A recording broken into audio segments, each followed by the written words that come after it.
The year is 1700 and the nation is England. The scene is a rural village. Draw a river across your paper connecting east to west. The river should be about 1 inch wide. Draw a wooden bridge across the river. Draw 4 roads originating from each direction. Draw 10 houses. Draw 1 church, 1 cemetery, 1 store, 1 pub, 1 coal mine, and lots of trees. Draw a commons convenient to all. Life here in village England is similar to other villages across Europe in the 18th century. Change traditionally comes very slowly. People generally moved at a much slower pace and had access to very little information about the world outside their own village. London, England's largest city and one of 2 real cities in Europe, had a population of about 750,000 in 1750. 3 out of every 4 Englishmen were rural and lived in small villages like this one. The average village was inhabited by about 200 to 400 people. The tallest structure in the village was the church. The religion of England was Anglican, that is, Church of England. Home life and work life were closely integrated, as most work was done in nearby fields or in the home, or perhaps adjoining workshop. The family was an economic unit as well as a social unit. Every member of the family worked very hard from sunup to sundown. Even small children had chores. The homes of villagers were small, with earthen floors and inadequate light and ventilation. All members of the family slept in the same room and sometimes shared living quarters with livestock. Sons worked with the father farming and tending livestock. Daughters worked with the mother cooking, cleaning, sewing, and doing other domestic chores. Life expectancy was slightly over 40 years of age. Most people married in their teens and had babies before they were 20. It was common for women to die in childbirth, so the average marriage lasted about 15 years. Stepmothers and stepfathers were common. 1 baby out of 3 died before its first birthday. Only 1 child in 2 saw their 21st birthday. Unlike France, the English were not rigidly divided into social and legal estates. However, there was a distinct social class system. Most English were poor farmers. A few were middle class, like the bourgeoisie of France. They lived for the most part in London. Still, a small few were aristocrats and usually owned large tracts of land in the English countryside. For both peasant and aristocrat, the soil was the key to the economy. Land was the source of livelihood and well-being. Having enough land to produce adequate food, or to produce enough to sell, or even to rent, was the key to economic survival. Thus, traditions concerning land guided daily living. These traditions were designed to ensure the stability and welfare of the greater community. Hence, marriages and inheritance were geared to maintaining family property intact. Marriages were always arranged by parents to maintain or better the economic status of their sons or daughters. Not all could get married, however. A man had to generally own land on which to support a family before he dared marry. It was not uncommon for men to wait until their 30s when they inherited land from their parents, which enabled them to marry.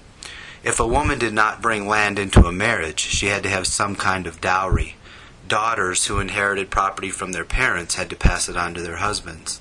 All land was given to the eldest son, while younger ones might receive cash payments or wait for their older brother to die. The main occupation of England was farming. Private and public lands were not separated by fences as they are today. Every village had a public area called the commons. This was land which was valuable to anyone for pasturing, hunting, the gathering of firewood, growing of crops, etc. So poor farmers who did not own their own land nor rented could eke out a marginal living by depending on the commons. Unlike France, most English peasants or farmers did own their own land, however small. Villages were connected by a system of dirt roads that became almost impassable during the wet season. As a result, transportation was often slow and trade beyond your village was not easy. Most English farmers never visited any place farther than 25 miles from their birthplace, ever. People made their own food, clothes, furniture, tools, and homes. A few items which could not be produced could be obtained from wandering peddlers who also brought with them the news. Finally, for fuel, there were two sources, firewood and coal. Nearly every English village had a coal mining operation. These mines employed a small number of village dwellers, especially in the winter. Coal pits from which coal was extracted belonged to the owner of the property where the coal mine was situated. Over the next 100 years, a revolution as significant as the Neolithic Revolution will completely change life in your village. Some historians believe this revolution is the most fundamental change in human history. We are about to experience some of these changes. Round 1. It is now 1745. England's geography is unique in that no section of the country is more than 90 miles from the sea, and there are many navigable rivers that crisscross the countryside. An enterprising young capitalist, you, decide to invest money in the construction of a canal. This is not a public venture, but rather a private one. The profits from your canal are astonishing. For example, one canal built in 1745, the Oxford Canal, yielded a 300% annual return for its investors for more than 30 years.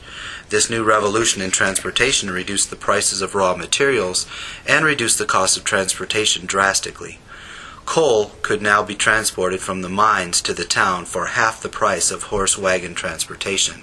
Since you invest your money, thereby making a tidy profit, build yourself one nice house anywhere on the map you would like it to be. Don't forget to construct the canal. It must run parallel to the river.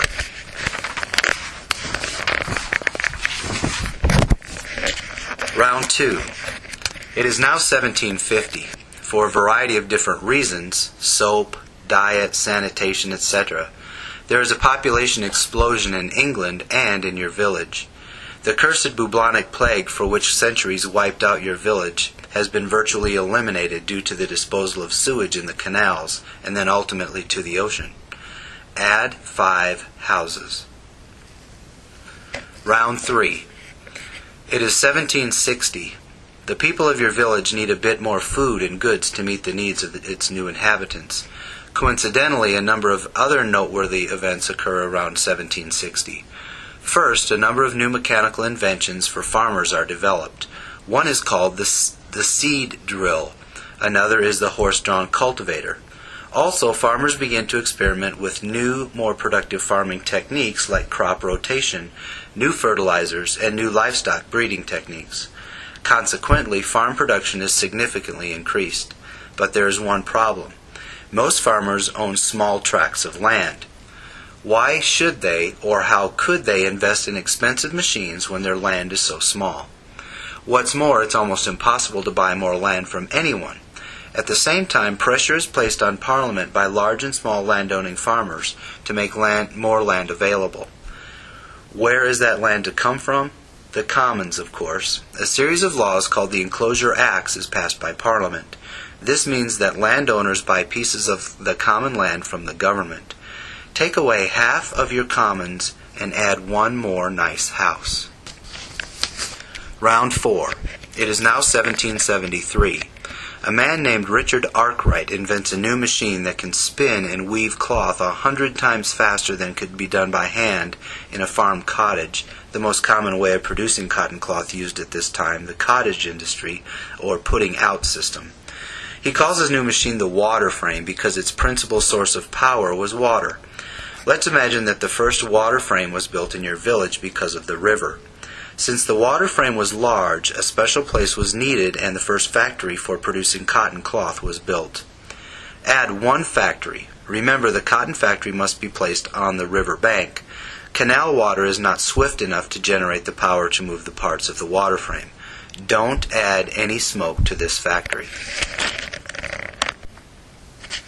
Round 5. It is now 1774. Workers are needed to work in this new factory, since many people cannot compete with the spinning and weaving of the cloth made in the factory, and there is a large number of poor families who have lost their livelihood due to the Enclosure Acts. We do have an available supply of workers. People move into your village to find work. Add 5 houses, 1 church, 1 pub, and 1 store. You may draw additional roads and an additional bridge. Round 6. The profits from the first textile factory are enormous. It should be no surprise that Richard Arkwright is referred to with two titles, the first millionaire and the father of the factory. New factories are built in your community. Add 5 new factories. The early owners of these factories called themselves capitalists because they had the capital or money to purchase the raw material, the building, the water frame, and to pay their workers a fixed wage and make a profit. Round 7. It is 1780. Unemployed workers from surrounding areas flood into your community looking for work. Although wages are very low, they look attractive to starving families. Housing is in great demand, and for the first time a new kind of housing is constructed called tenements. Here, dozens of families reside under one roof. Add 5 tenements. Round 8. It is now 1781. More workers need to live, eat, shop, drink, and worship. We need the social support services to go along with this demand. Add 1 store, 1 pub, 1 church, and 1 school for those families wealthy enough to send their children, boys only, to school. Since work in the factory is worked 6 days a week, the only day off for rest is Sunday. People flood to your churches, so make them convenient for their tired feet. Round 9. It is now 1782. Workers work long, hard hours in the factories. The average workday begins at 6 a.m. and ends at 9 p.m. There is only a 30-minute break for lunch. After work, exhausted, stressed-out workers stop at their favorite pubs for some relaxation. Alcohol begins to be consumed throughout England in record amounts. Add 2 more pubs. Round 10. It is now 1783. Workers barely eke out a marginal existence. There is never enough money to save, and some workers go into debt. Few, if any, could afford to send their children to school. Still, there are a few families whose lifestyle is quite comfortable, even luxurious. Who are they? They are the large landowning farmers and factory owners. Add 2 special homes. Handsome manor houses are built, and some are lavishly furnished with art.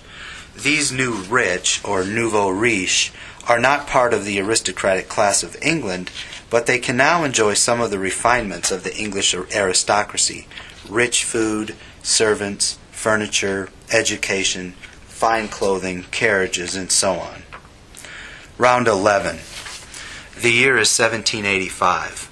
A man named James Watt invents a new machine called the steam engine. The steam engine replaces the water frame. First, it is far more efficient. Second, it allows factories to be built away from the river. This source of power is more mobile. Capitalists quickly replace their water frames with steam-powered weaving and spinning machines. The main business in England is still textile manufacturing. Add 10 factories with smoke. Add smoke to all other pre-existing factories. Also add 1 more nice house, since people continue to get rich. Round 12. The year is 1800. A man named Henry Cort has just invented the puddling process. This process makes it easier for coal, which is fortunately in abundant supply in England, to be used as the primary fuel in a new iron industry. Consequently, your town is thrust into the new age of heavy industry. Larger factories, districts appear which manufacture iron at low prices that can be easily transported by your canal. Add 1 new coal mine and a new iron bridge to replace the old wooden bridge.